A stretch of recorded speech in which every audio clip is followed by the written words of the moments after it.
சேல கட்டா குருவிகள் நீங்க கூட வாங்க ஒரு சீசனத்தை எனக்கு ஆக எடுத்து வந்து தாங்க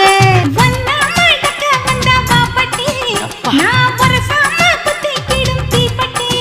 அதுல ஏத்து கட்டு இருக்கு கட்டு எட்டு முளை வெட்டி ஆயிரம் மீன் பிடிக்க போனே ஆத்துல ஒரு 6 மீன் மாட்டிக்கிச்சு